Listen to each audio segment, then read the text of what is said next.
So the next, let's get back to 2 frames. So our CPC is comprised of, 59 people, but we currently have 7 people. Myself from Ward 1 as a co-chairperson, Eric Henry is the other co-chairperson, and he is from the Planning Board representative and Ward 3. Rachel Running is our vice chairperson from Ward 8. Ina Babitskaya is from the Historical Commission in Ward 3. Monique Ching is in Ward 5. Cameron Lane is a representative from Ward 7. Brendan Brett is a representative from Ward 6.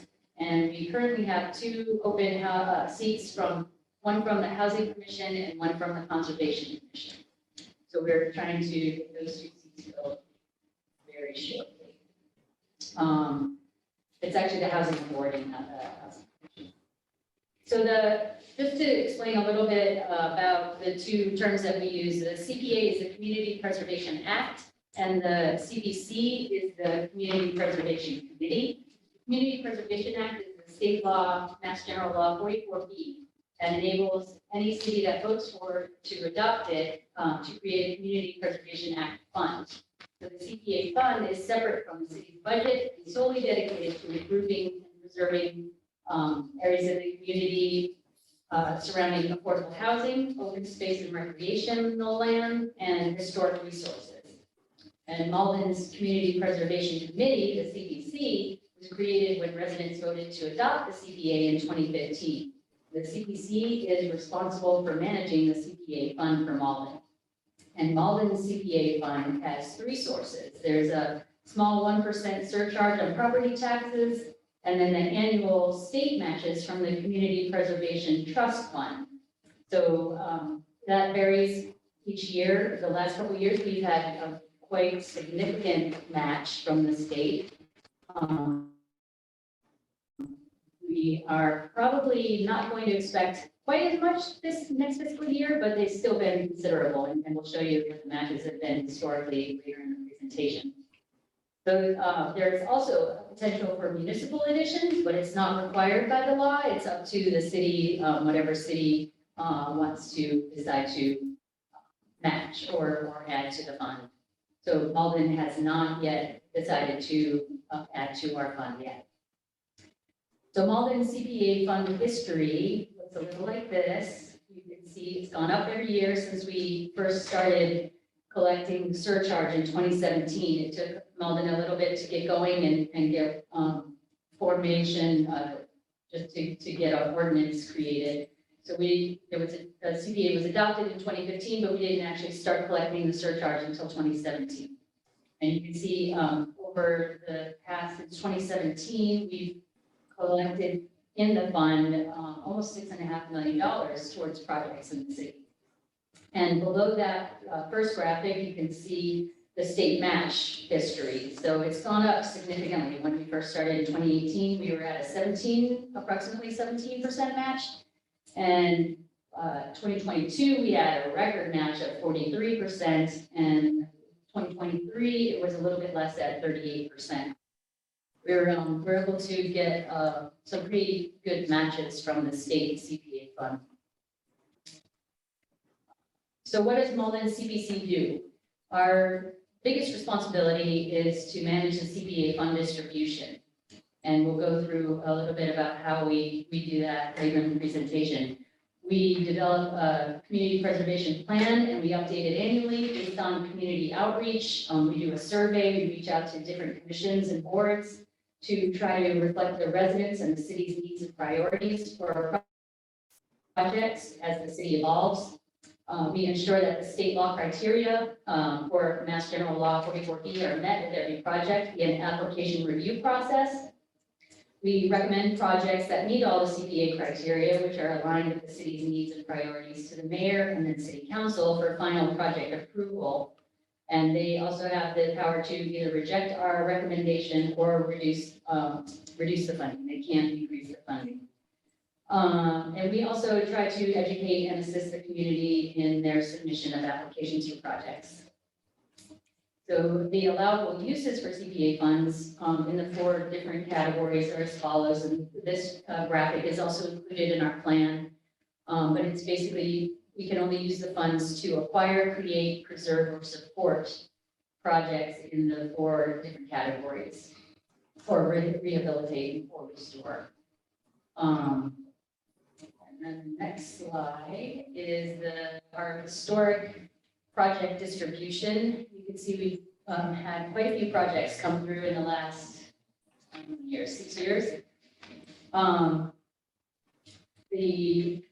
The pie chart on the right shows what categories have been funded the most, and we're working on trying to get more submissions for affordable or community housing and the historic preservation sectors. We had a really good outreach at the Malden Green Fair over the weekend. Thank you, Eric and Dan. So hopefully we'll be able to expand the different categories and spending in those categories. So spending for fiscal year 2024 looks like this. We have a rollover from fiscal year 23. So anything unspent in previous years gets rolled over to a fund balance. And then we allocate what we have in projected revenues towards the different categories. So for fiscal year 24, you can see we have 104. We, as a committee, decided to commit the minimum of 10% of the projected revenues to each category. So that allows us a little bit more flexibility in our general reserve fund or category. And for the grand total available for projects, we have a little over $2 million for fiscal year 2024, which is exciting. And next slide, these also sorry, can we just go back to I just want to mention the debt service. So that total of $2 million does not include the approximately $200,000 that we have earmarked for the bond for Roosevelt that has not been called yet. So that is outside of what we have for the grand total spending. So information that we look for on an application, first and foremost, it must be an allowable use, which means it must fit into one of the category checkoffs in the graphic that we showed you of acceptable uses. So we're looking for at least one category to be filled, preferably more than one. And then we are looking for a full, complete, concise application with every question answered and the requested support provided. Because we ask these questions for a reason, we're trying to make sure that all of the Mass General Law requirements are fulfilled on every application. So that's why our applications tend to be a little lengthy. We're also looking for projects to align with the goals and priorities of the city as laid out in various planning documents. And we listed a bunch of the planning documents that we look toward in creating our plan, like a blueprint for action, open space, historical commission's inventory of resources, et cetera.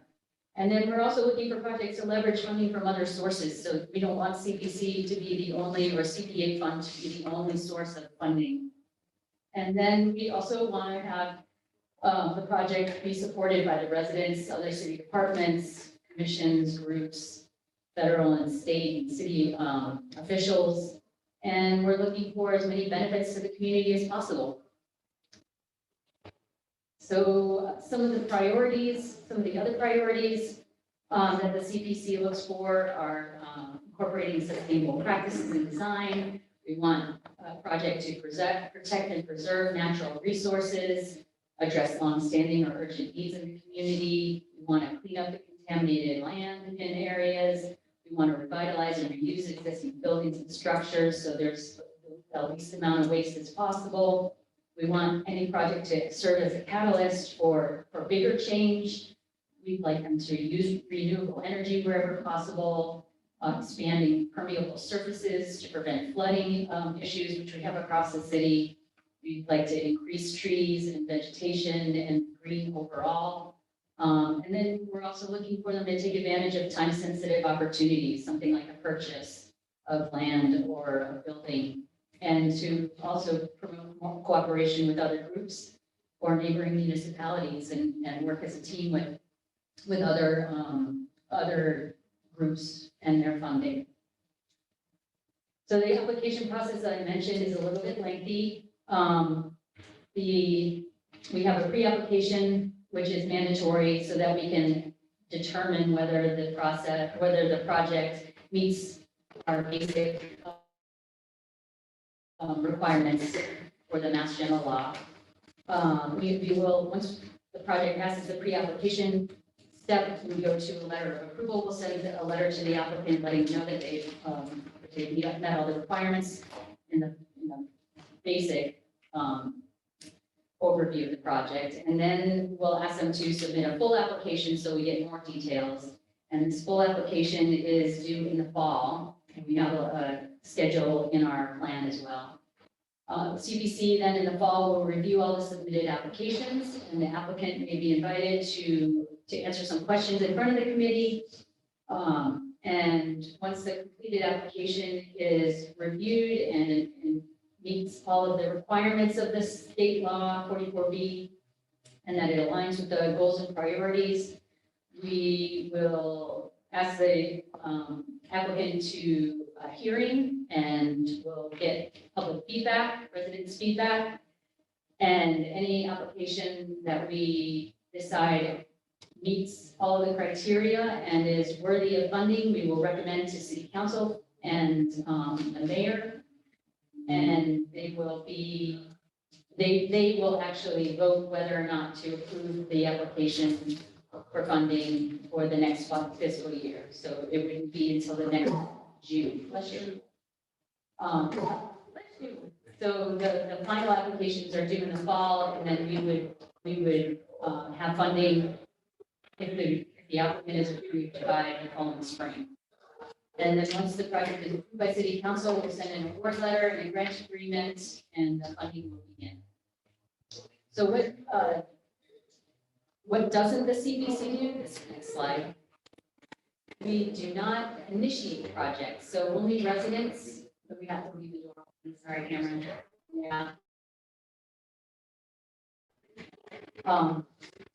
The CPC does not initiate projects, so only residents not currently on CPC, city departments, or organizations registered in Massachusetts may submit applications.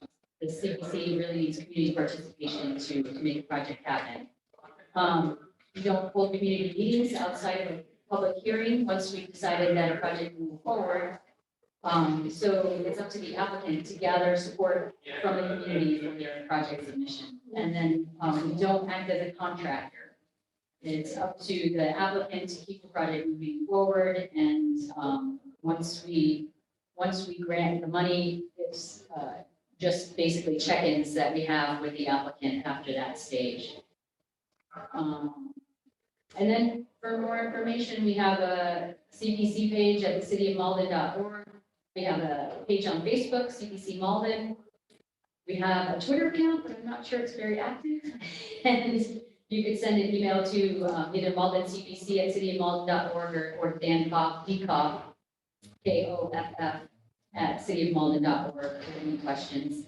And you're welcome to come to the public meetings every third Wednesday here at City Hall or via Zoom. And we have a survey open right now.